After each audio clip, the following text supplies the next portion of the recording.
That's what everyone says on here, right? Yeah, okay.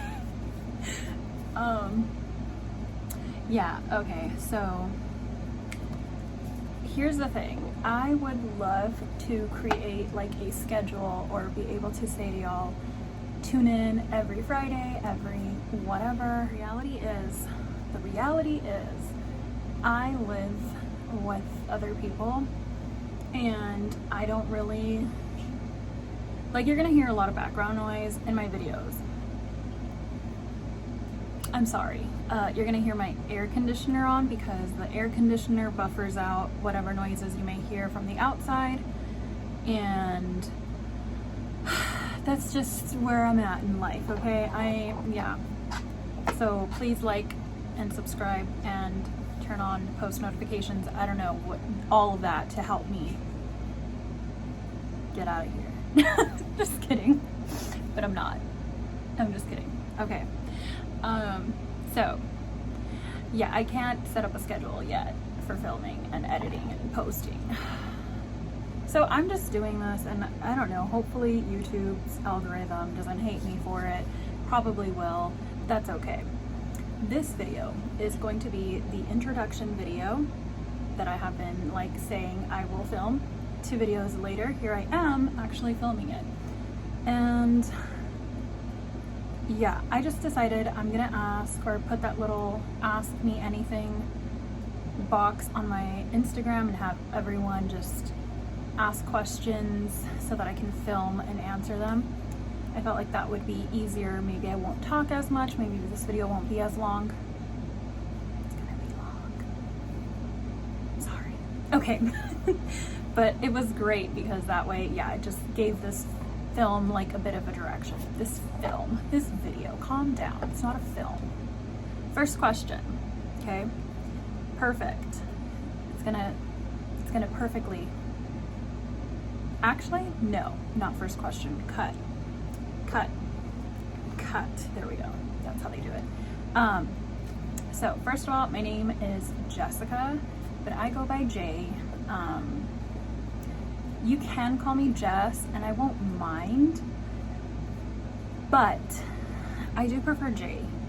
I prefer J because growing up, well, I have a cousin named Jessie, and it's just very confusing when people say Jess because it could be him or me.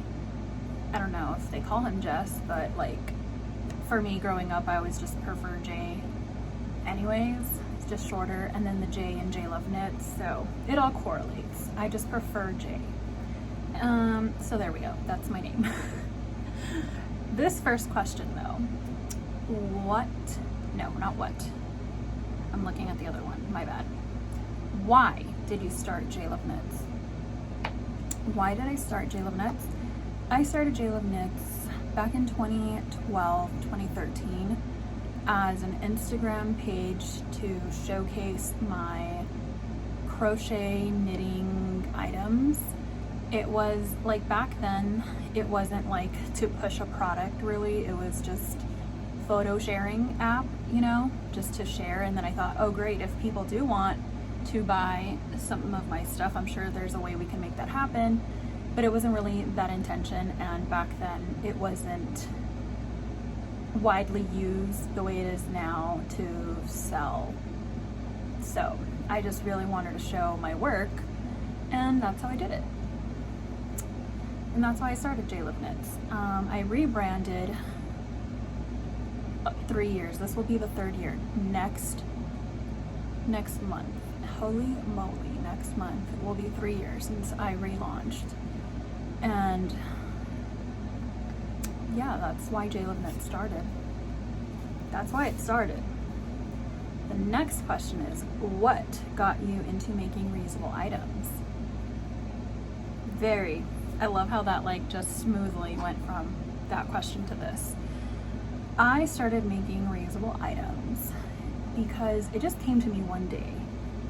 I was working at my 9 to 5, and every single morning, like shamefully, every single morning I was out getting my usual Starbucks iced coffee, and I was sitting at work looking at my coffee and just thinking like, dang, this is a lot of plastic I'm like, well, not consuming, but using and throwing away. Where does it end up? And that started to not spiral, but yeah, it started my journey into researching about like recycling and ways that I can cut back on waste. But like my thought was just like, oh, I should just use my own cup when I go into Starbucks. Even if I do the mobile order, maybe I should just from here on out start walking in and ordering. Yeah, so that's like what I just thought about in that moment. Later on at lunch that same day, I just was looking at my lunch and I had packed a sandwich. So I had packed it in a Ziploc bag. I packed it, or should I not say Ziploc? I probably shouldn't, because yeah, I packed it in a plastic baggie.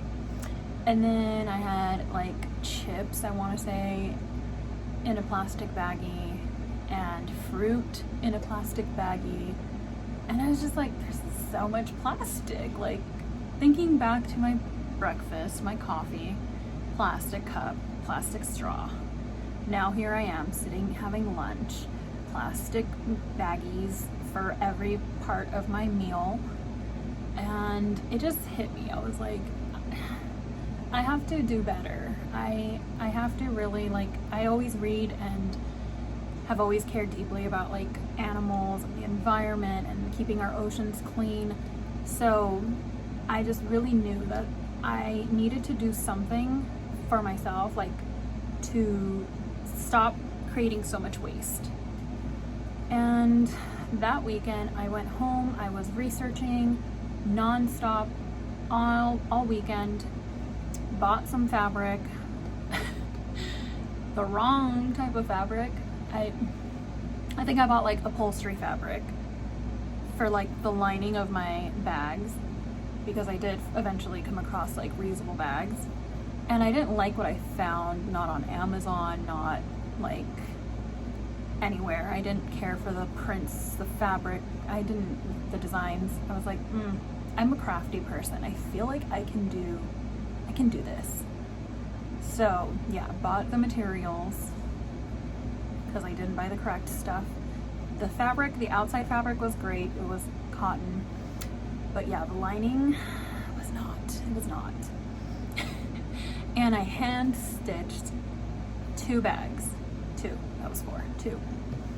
I hand stitched 2 bags and my fingers were all pricked because it was just needle and thread. There I was stitching these bags together. And I was so proud of them. I just remember going like on Monday to work and showing my coworker, my friend, and I'm like, look what I made. I'm gonna like, this is so cool. And it was just all wrong, but I was so proud. And I just continued. Like I knew that I needed to use the right materials. I was like, this is not it. This is not it, girl. You cannot put a sandwich in this bag, okay? So I continued to do my research, and I started making them just for myself, and then my coworkers were, interested, and I said, hey, this is something that I want to share with others, and this is something that I could potentially like make to sell, but with my whole heart and intentions are to help the planet and help educate, help my community, help the people around me, realize that being eco-friendly isn't just for a certain type of person. So yeah, that's just how I got into making the reusable items, the sandwich bags. From there, next thing I knew, I was making the cup cozies, which are the reusable sleeves, because even though I am an avid cold coffee drinker all year round, I didn't like the condensation, like always, my hand always being cold. So I was like, I bet I can, these coffee sleeves, the cardboard ones are not great for cold drinks. Let me create some that are eco-friendly and you can use them on both hot and cold. So that's where the Cup Cozy came from. And from there, it just kept going. All these ideas, all my research just led me to where I'm at now with making reusable items. So thank you for asking. This next question, it's what are your business goals? I have some very big goals and dreams, and I have always been told about my dreams. I feel like I've said this in a previous video, and it's still true, still rings true today. My dreams are so big and they're kind of frightening, and they kind of, I mean, that's just how the story or that saying goes, like if your dreams aren't big enough, or if your dreams don't scare you, they're not big enough. Yeah, my dreams scare the bleep out of me, okay? They're big, but my business goals are to just continue to grow, continue to spread the message about, you know, eco-friendly doesn't have to be expensive. It doesn't have to be inaccessible to, especially like the Latinx community. I know that we do a lot already on our own to help the situation, like, you know, butter containers turn into Tupperware.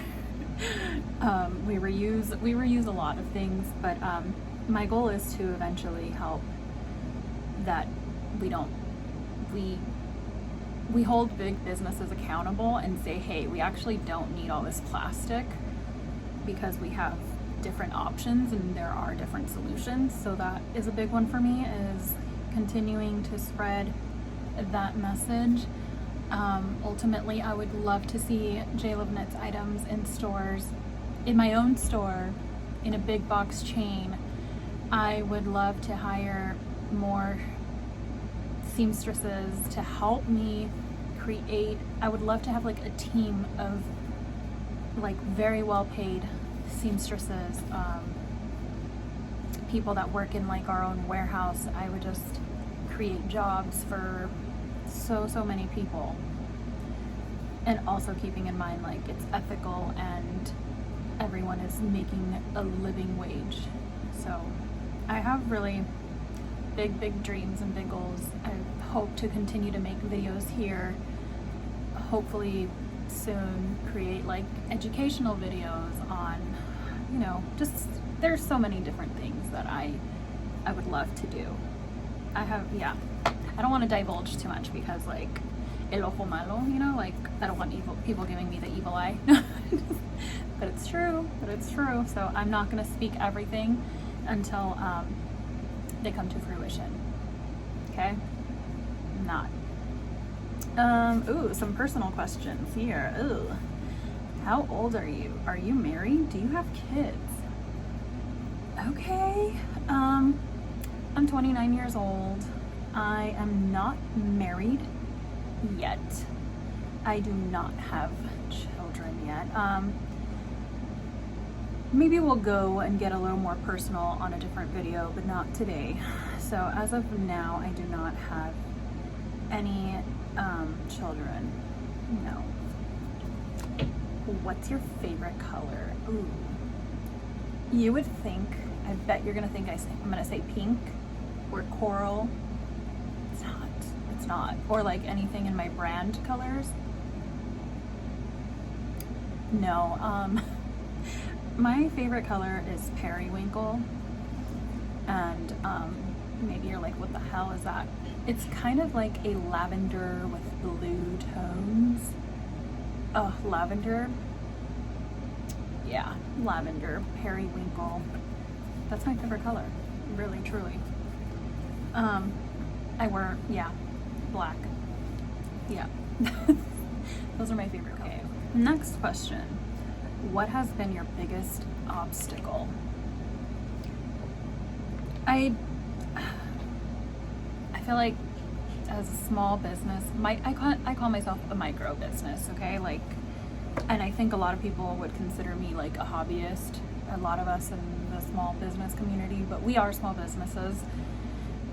So I think that in itself is like a lot of, you know, doubt, having to overcome other people's not just perceptions, but their negativity. I remember at my very first pop-up, somebody approached me and they were just looking at my stuff and they were like, what is all this? What? And I was like, oh, they're eco-friendly products. And I had a big sign that said it. And they're like, eco-friendly, like, what does that mean? And so like I just talked to them about it, reusable items, and that way you don't have to keep using single-use plastics. And, well, I just gave them the whole spiel. And they looked at me, they looked at my table, and they said, yeah, I don't think people care about this.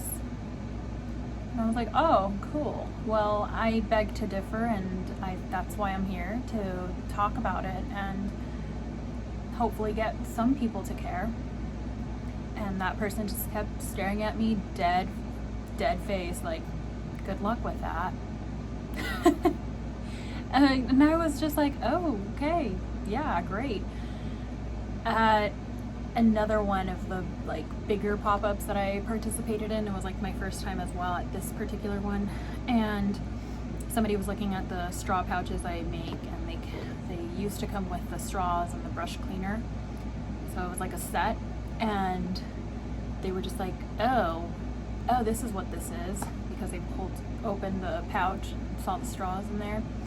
They're like, yeah, because it's so dumb that now we have to carry our own straws, as if, again, they said, as if that's going to make a difference, as if anyone cares, like that's such an inconvenience. And I'm like, well, that's why I'm here, to help make it not an inconvenience. And they didn't appreciate my enthusiasm. They just looked at me and said, yeah, cool, and walked away. And I was like, that's fine. There are a lot of people out there that don't necessarily care. And again, that's one of my missions, is to, at least if they don't care in the moment, hopefully it sticks. Hopefully the message was still received, and maybe further along in their journey in their life, they'll say, hey, yeah, I remember that one time that girl said this and this and this. So there's that. Another big thing is that I really wanted to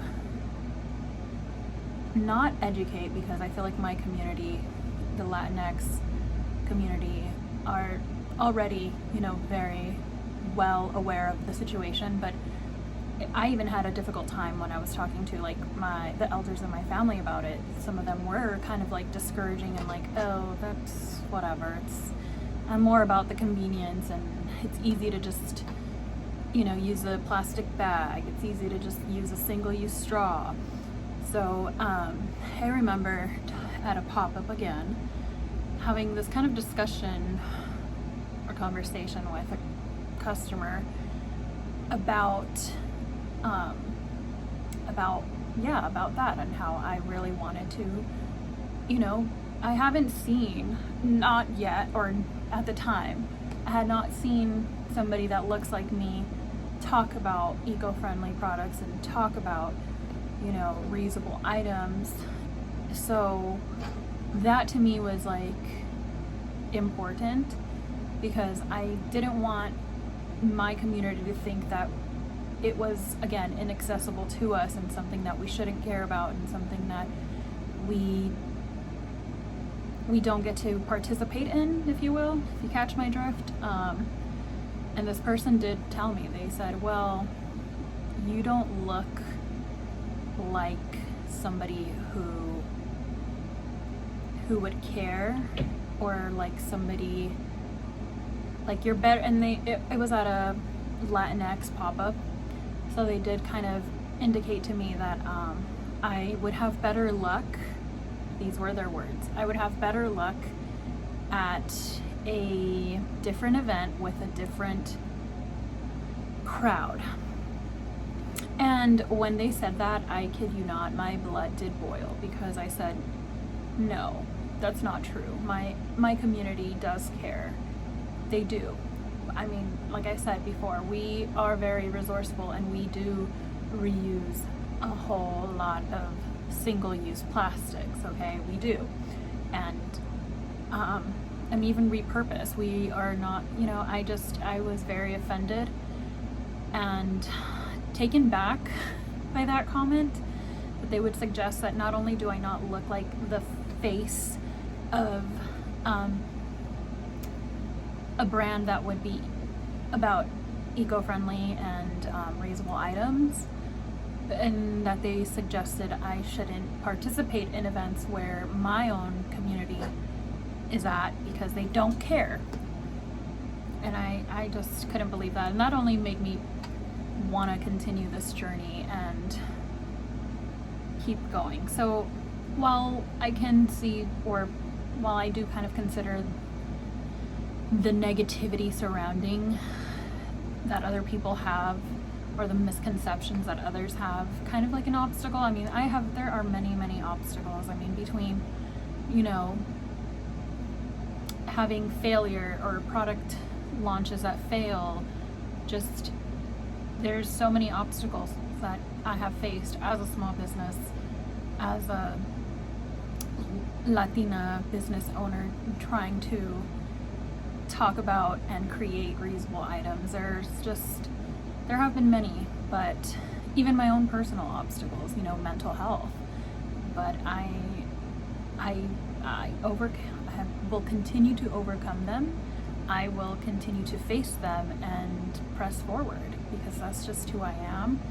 So this is a great question, and I knew I would. I'm very talkative about it. But yeah, biggest obstacle. So yeah, that was a very brief and short, I hope, short introduction video Q&A. I hope you enjoyed it. If you have any more questions, leave them down in the comments. I would love to answer them. And thank you for watching. Thank you for being patient. Thank you for putting up with the noise in the background. Yeah, I'll see you guys next time. Bye.